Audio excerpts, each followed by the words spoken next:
θα πας. Με περισσότερη ενημέρωση από ποτέ. Sky Κρήτης 92,1.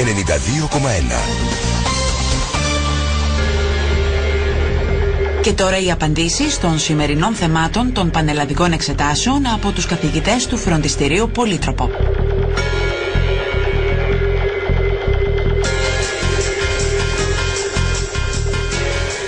Καλή σας ημέρα κυρίες και κύριοι. Συνεχίζεται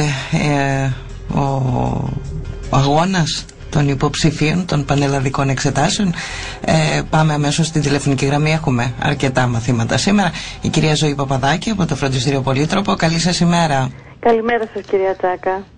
Να ξεκινήσουμε από την λογοτεχνία, νεοελληνική λογοτεχνία. Ναι, σήμερα τα παιδιά εξετάστηκαν σε ένα απόσπασμα από το διήγημα «Το αμάρτημα της μητρός μου» του Γεωργίου Βυζινού.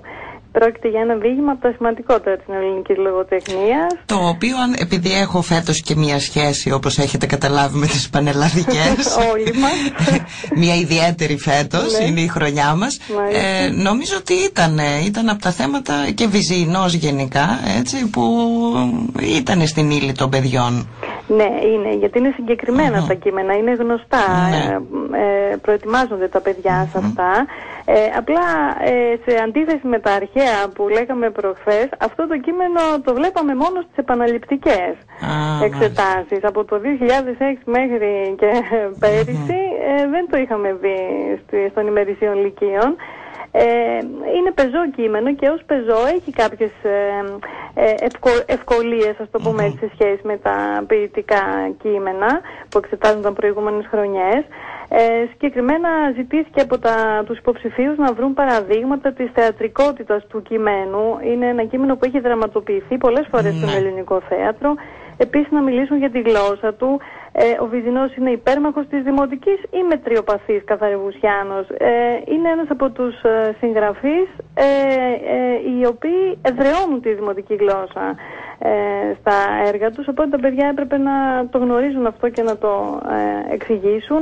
Επίσης να αναφερθούν στις αφηγηματικές τεχνικές του κειμένου, να αναλύσουν ένα μικρό απόσπασμα και τέλος να το συγκρίνουν με ένα απόσπασμα από τους αθλίους των Αθηνών του Ιωάννη Κονδυλάκη, του συντοπίτη μας από τη Μαρτυρική Βιάνο. Είναι και αυτό ένα ωραίο διήγημα, με το οποίο ζητήθηκε να το συγκρίνουν τα παιδιά, να βρουν ομοιότητες και διαφορές. Υπήρχαν αρκετά στοιχεία κοινά στη γλώσσα, στο περιεχόμενο. Σε γενικές γραμμές ήταν ένα βατό διαγώνισμα. Ήθελε βέβαια καλή προετοιμασία, αναμφίβολα. Ελπίζω η γλώσσα να μην δυσκόλεψε ιδιαίτερα τα παιδιά, γιατί και τα δύο κείμενα είναι σε μια, ας πούμε, ελαφριά καθαρεύουσα, κυρίως στα αφηγηματικά μέρη, ενώ τα διαλογικά είναι σε πιο απλή δημοτική. Το θέμα πάλι που... Μπορούμε να πούμε δηλαδή ότι κινήθηκε έτσι και στο πλαίσιο των θεμάτων και των προηγούμενων μαθημάτων η φιλοσοφία των... Νομίζω πως ναι, αλλά δυστυχώς το ερώτημα εδώ παραμένει και σε αυτό το μάθημα σε σχέση με τη βαθμολόγησή του, γιατί μετά την έκθεση δυστυχώς και η λογοτεχνία είναι από τα μαθήματα που πηγαίνουν τα γραπτά σε τρίτο αναβαθμολογητή, που σημαίνει ότι υπάρχουν είναι το θέμα του υποκειμενικού στοιχείου που μπαίνει έτσι κυρίως από τους βαθμολογητές. Επειδή είναι γνωστά μεν τα κείμενα αυτά, αλλά δεν έχουμε ως εξεταστέα ύλη επίσημη την ανάλυση τους από το Υπουργείο, καταλαβαίνετε ότι τουλάχιστον θα έπρεπε να γνωρίζουμε κάποιες ενδεικτικές απαντήσεις. Ναι, σωστά. Αλλά θα περιμένουμε να δούμε. Σίγουρα τα παιδιά πρέπει να βγήκαν ευχαριστημένα. Με χαμόγελο. Ναι. Μάλιστα. Πάμε παρακάτω, θα μας βοηθήσετε εσείς. Με τη βιολογία. Με τη βιολογία, ο κύριος Δημήτρης Παπαδάκης. Ευχαριστούμε πάρα πολύ. Να είστε καλά, γεια. Ναι, γεια σας. Γεια σας. Και από μένα. Λοιπόν, το σημερινή ημέρα ήταν, θα λέγαμε, όπως και προηγούμενες. Δηλαδή δεν είχαμε κάποια ιδιαίτερη έκθεση, κάποιο θέμα το οποίο να προβληματίσει υποψηφίους. Είχαμε σε όλα τα μαθήματα θέματα διαβαθμισμένης δυσκολίας. Στη βιολογία θα λέγαμε ότι ήταν στο ίδιο επίπεδο με πέρυσι, ίσως λίγο πιο εύκολα, λίγο πιο δύσκολα, θα πούμε στο ίδιο επίπεδο. Το θέμα το τέταρτο ήταν ένα θέμα το οποίο ήταν για μαθητές που είχαν κατανοήσει πολύ καλά τους μηχανισμούς που ζητήθηκαν, αλλά δεν πιστεύω ότι κάποιος μαθητής διαβασμένος θα προβληματιστεί. Δεν βλέπαμε ούτε κάποια ασάφεια, ούτε κάτι το ιδιαίτερο. Ήταν για καλά διαβασμένους μαθητές κυρίως το θέμα, όμως και τα υπόλοιπα ήταν διαβαθμισμένες δυσκολίας. Τώρα, όσον αφορά τα άλλα δύο μαθήματα της αρχές οργάνωσης, αυτό είναι ένα μάθημα το οποίο είναι μάθημα αποστήθησης, είναι θεωρητικό το μάθημα ως επιτοπλίστων. Ναι. Ήταν όπως και πέρυσι, δηλαδή θέματα τα οποία ήταν βατά.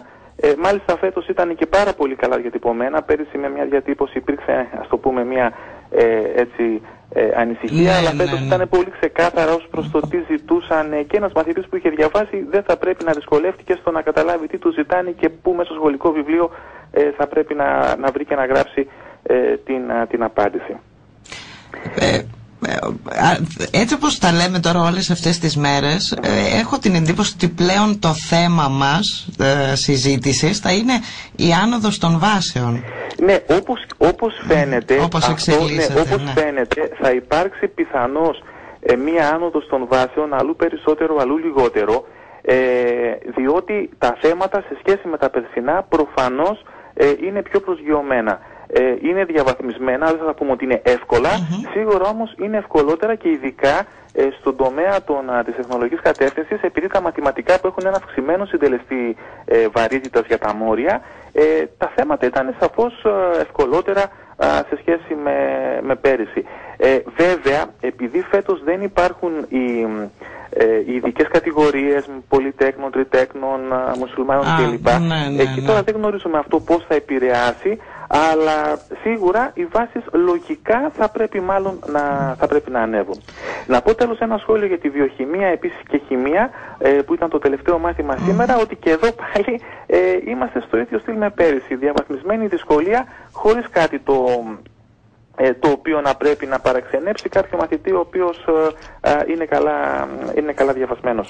Πάντως είναι ενδεικτικό, έτσι, είχαμε κάνει και μια κουβέντα πριν από λίγες ημέρες, το γεγονός ότι δεν έχουμε και τα προηγούμενα χρόνια που βλέπαμε και κάποιες παρατηρήσεις και από εσάς τους εκπαιδευτικούς σχετικά με τα θέματα, κάποιες ασάφειες που λέτε ή κάποια ακόμα και λάθος διατυπώσεις είχαμε ακούσει. Είναι αλήθεια ότι φέτος πραγματικά μέχρι στιγμής και πάντα με την πρώτη ματιά που κάνουμε και στη σημερινή μέρα δεν φαίνεται να υπάρχει κάτι τέτοιο, δηλαδή είναι αρκετά προσεκτική. Είναι προσεκτική στις διατυπώσεις, γιατί το μεγαλύτερο πρόβλημα στις εξετάσεις είναι η διατύπωση. Δηλαδή μια μικρή ασάφεια, αν κάποιος παρερμηνεύσει αυτό που του ζητάνε, είναι πολύ εύκολο να κάνει λάθος, χωρίς να σημαίνει ότι δεν γνωρίζει τι θα έπρεπε να κάνει. Πέρυσι λοιπόν υπήρχαν σε διάφορα μαθήματα, ακόμα και στις αρχές οργάνωσης, υπήρχαν κάποιες ερωτήσεις που μπορούσε κάποιος να τις παρερμηνεύσει, να καταλάβει κάτι λίγο διαφορετικό, ή να μην είναι 100% αυστηρά σωστές, όπως ήταν παλιότερα με θέμα φυσικής. Φέτος φαίνεται ότι δεν έχουμε τέτοια προβλήματα, το οποίο είναι πάρα πολύ καλό. Είναι πολύ κυρίως για την ψυχολογία των παιδιών, έτσι. Βεβαίως. Και όλες αυτές οι συζητήσεις που γίνονταν ενώ ήταν σε εξέλιξη η διαδικασία, δημιουργούσε ένα θέμα. Και μην ξεχνάτε ότι ένας μαθητής ο οποίος έχει κάνει κάποιο λάθος και συνειδητοποιεί ότι το λάθος ήταν λόγω μιας ασάφειας, ότι κάτι παρερμήνευσε, το σημαντικότερο είναι η ψυχολογία του. Γιατί μπορεί το λάθος τεχνικά να μην του κοστίσει πάρα πολύ, να είναι σε μία μονάδα, ας το πούμε, αλλά ψυχολογικά αυτό μπορεί να του κοστίσει για όλα τα υπόλοιπα μαθήματα, γιατί εκείνη την ώρα δεν έχει την εικόνα πόσο μεγάλο ή πόσους βαθμούς θα χάσει ή τι έχουν κάνει και οι άλλοι συμμαθητές του. Οπότε είναι πολύ σημαντικό σε όλες τις εξετάσεις να υπάρχει αυτή η προσοχή. Ελπίζουμε αυτό που φέτος βλέπουμε να συνεχιστεί και στις επόμενες εξετάσεις. Και δηλαδή να συζητάμε για ασάφειες και δυσκολίες. Και κυρίως και στο θέμα και του νέου τύπου λυκείου, έτσι, γιατί εκεί έχει ξεκινήσει μια άλλη μεγάλη κουβέντα, την οποία κάποια στιγμή πρέπει να την κάνουμε και αυτή την κουβέντα, κύριε Παπαδάκη.